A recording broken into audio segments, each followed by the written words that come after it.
உலகாளும் சாய். ஓம் சாய்ராம். எந்த கடவுளாகட்டும் அவங்களுக்கு நம்ம ஒரு வேண்டுதல் வச்சு அதை நிறைவேற்றாமல் போயிட்டோம் அப்படின்னா அதை ஏதாவது ஒரு ரூபத்தில் நமக்கு அந்த வேண்டுதலை ஞாபகப்படுத்தி அந்த வேண்டுதலை நிறைவேற்ற வச்சுருவாங்க. அதே மாதிரி தான் நம்ம சாய்பாபாவும் பாபாவுக்கு நம்ம ஒரு வேண்டுதலை வச்சு இதை நான் செய்கிறேன் பாபா அப்படின்னு வேண்டியிருந்தோம் அப்படின்னா அதை நம்ம செய்ய மறந்துட்டோம் அப்படின்னா பாபா ஏதாவது ஒரு ரூபத்தில் அந்த வேண்டுதலை ஞாபகப்படுத்தி அதை நிறைவேற்ற வச்சுருவாங்க. இந்த மாதிரி நிறைய விஷயங்கள் நம்ம சாய் சச்சரத்தில் படிச்சிருப்போம். அதில் ஒரு சின்ன விஷயம் பார்த்தீங்கன்னா, தர்கட் அவங்க கோவிந்த் அவங்க கிட்ட பாபாவுக்காக ஒரு பால்பேடா கொடுத்து விட்டு இதை பாபாவுக்கு என்னோட சார்பாக கொடுத்துரு அப்படின்னு சொல்லி கொடுத்துருப்பாங்க. ஆனால் அந்த கோவிந்த் பாபா பார்க்க 2 தடவை போயிருப்பாங்க. ஆனால் மறந்துருப்பாங்க.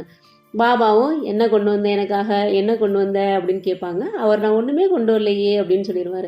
பாபாவும் ஒரு 2 தடவை பொறுத்திருப்பாரு. 3ஆவது தடவை தர்கட் அம்மா வரும்போது எனக்காக பால்பேடா கொடுத்து விட்டாங்களே அப்படின்னு சொல்லி பாபாவே அதை ஞாபகப்படுத்தி அதுக்கப்புறம் கோவிந்த் கிட்ட அதை வாங்கி பாபா அதை சாப்பிடுவாங்க. லபுக்குன்னு வாயில் போட்டு சாப்பிட்டாரு அப்படின்னு சொல்லி ரொம்ப அழகாக சாய் சச்சத்தில் எழுதியிருப்பாங்க. இந்த விஷயம் நிறைய பேருக்கு நடந்திருக்கும். பாபாவுக்கு நம்ம ஒரு விஷயம் செய்யணும் அப்படின்னு நினைச்சிட்டு நம்ம மறந்துட்டோம் அப்படின்னா பாபா அதை எப்படியாவது அந்த விஷயத்தை ஞாபகப்படுத்தி அதை வாங்கிடுவாரு.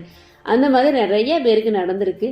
என்னோட வாழ்க்கையிலே அந்த மாதிரி ஒரு விஷயம் நடந்துச்சு. ரொம்பவே ஒரு அற்புதமான விஷயம்.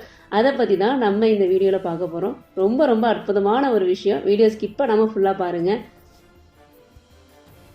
இது போன வருஷம் 2023 அக்டோபர் மாதம் நடந்த விஷயம். நான் அக்டோபர் மாதம் பாபாவுக்கு மனசில் ஒரு வேண்டுதல் வச்சுருந்தேன். பாபா எனக்கு இந்த வேண்டுதலை நிறைவேற்றி கொடுத்துருங்க, நான் அது வரைக்கும் ஸ்வீட் சாப்பிட மாட்டேன் அப்படின்னு சொல்லி நான் நினச்சிருந்தேன். எனக்கு ஸ்வீட்ஸ்னால் ரொம்ப பிடிக்கும். நான் அதனால் பாபாட்ட சொன்னேன், நான் ஸ்வீட்ஸே சாப்பிடாம நான் விரதம் இருக்கேன், என்னோட வேண்டுதலை நீங்கள் சீக்கிரம் நிறைவேற்றி கொடுங்க பாபா அப்படின்னு சொல்லி நான் வேண்டியிருந்தேன். பாபாவும் என்னோட வேண்டுதலை சீக்கிரமாக நிறைவேற்றிட்டாங்க. ஆனால் நான் ஸ்வீட்ஸ் வாங்கி பாபா கோயிலில் கொண்டு போய் கொடுக்கவே இல்லை. கோயிலுக்கு போகணும் அப்படின்னு நினச்சிக்கிட்டே இருந்தோம். கோயிலுக்கு என்னால் அந்த நேரத்தில் போகவே முடியல. பாபாவுக்கு ஸ்வீட்ஸ் வாங்கியே கொடுக்க முடியல. ஒரு தடவை அக்டோபர் மாதம் நானும் என் ஹஸ்பண்டும் ஆர்எஸ்புரம் அப்படின்னு ஒரு கோயம்புத்தூர் ஒரு ஏரியா இருக்குது, அந்த ஏரியாவில் ஒரு வேலையாக போயிருந்தோம். அந்த நேரத்தில் கரெக்டாக சுனந்தாமா எனக்கு ஃபோன் பண்ணாங்க. சுனந்தாமா ஃபோன் பண்ணி பாபா உனக்கிட்ட ஸ்வீட் கேட்குறாரு, உடனே பாபாவுக்கு ஸ்வீட் வாங்கி கொடுமா அப்படின்னு சொல்லி எனக்கு உடனே ஃபோன் பண்ணாங்க.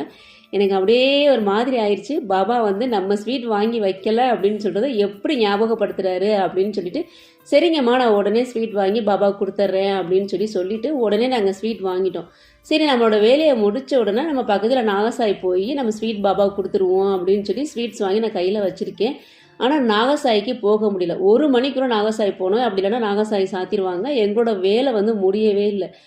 என்ன பண்ணுறது, நாகசாய் போகிறக்காண்டி சாத்திடுவாங்களே, என்ன பண்ணலாம் அப்படிங்கும்போது என் ஹஸ்பண்ட் சொன்னாங்க, சரி பரவாயில்ல, நம்ம வீட்டு பாபாவுக்கு நம்ம ஸ்வீட்ஸ் வச்சுருவோம், அதுக்கப்புறம் இன்னொரு நாள் பாபா கோயிலுக்கு வரும்போது பாபாவுக்கு நம்ம ஸ்வீட்ஸ் வாங்கி கொடுத்துருவோம் அப்படின்னு சொல்லி சொன்னாங்க. இப்படி நாங்கள் பேசிகிட்டு இருந்த அதே நேரத்தில் எங்களோட ஃப்ரெண்டு வந்தாங்க. அவங்க சொன்னாங்க, ஆனால் இந்த மாதிரி ஆர்எஸ்புரத்தில் பாபாவுக்குன்னு ஒரு கோயில் இருக்குது, பார்த்துருக்கீங்களா, இப்போ புதுசாக கட்டிக்கிட்டு இருக்காங்க, வாங்கண்ணா போய் பார்க்கலாம் அப்படின்னு சொல்லி அவர் கூப்பிட்றாரு.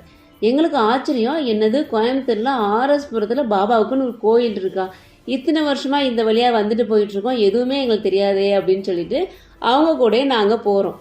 போய் பார்த்தா கோயம்புத்தூரில் ஆர்எஸ்புரத்தில் பாபாவோட கோயில் கட்டிகிட்டு இருக்காங்க.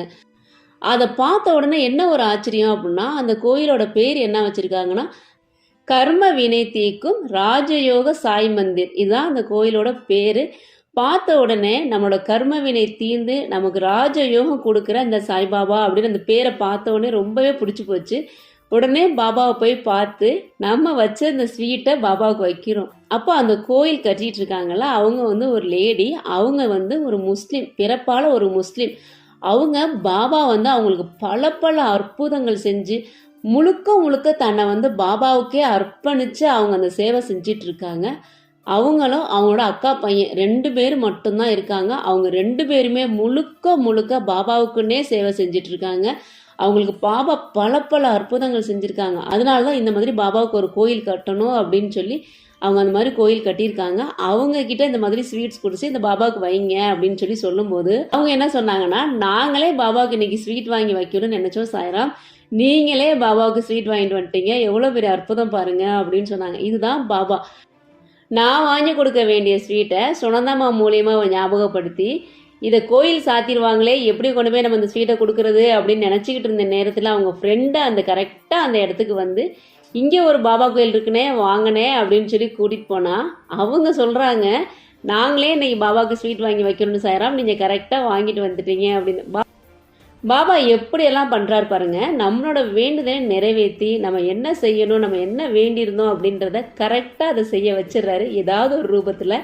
இந்த பாபா கோயில் பார்த்தீங்கன்னா இப்போ கட்டிக்கிட்டு இருக்காங்க. அதனால அங்கே உள்ள பாபா மற்ற விக்கிரகங்கள் எல்லாத்தையுமே வேற ஒரு இடத்துல வச்சு தான் பூஜை பண்ணிட்டு வராங்க. இந்த பாபா கோயிலில் பல அற்புதங்கள் நடந்திருக்கு. அதில் எனக்கு நடந்த முக்கியமான விஷயம் அப்படின்னு பார்த்தீங்கன்னா, நான் ஏற்கனவே நம்ம சேனலில் சொன்ன விஷயம்தான். அதாவது நான் ஒரு மனசு கஷ்டத்தோடு அந்த பாபா கோயிலுக்கு போயிருந்தேன். அந்த நேரத்தில் இந்த முருகன் சன்னிதானத்துக்கு முன்னாடி உட்காந்தா தியானம் பண்ண ஒருத்தவர் தான் என்கிட்ட சொன்னார், வேல் வருமுன் வேண்டுதலை நிறைவேற்று அப்படின்னு சொல்லி. இந்த பாபா கோயிலில் தான் நடந்தது. இப்போ நீங்கள் பார்க்குறீங்கல்ல, இந்த முருகனும் பாபாவும், இந்த முருகனுக்கும் பாபாவுக்கும் நடுவில் தான் அவங்க உட்காந்து தியானம் பண்ணிட்டு இருந்தாங்க. ஒரே இடத்துல தான் முருகனும் பாபாவும் இருப்பாங்க.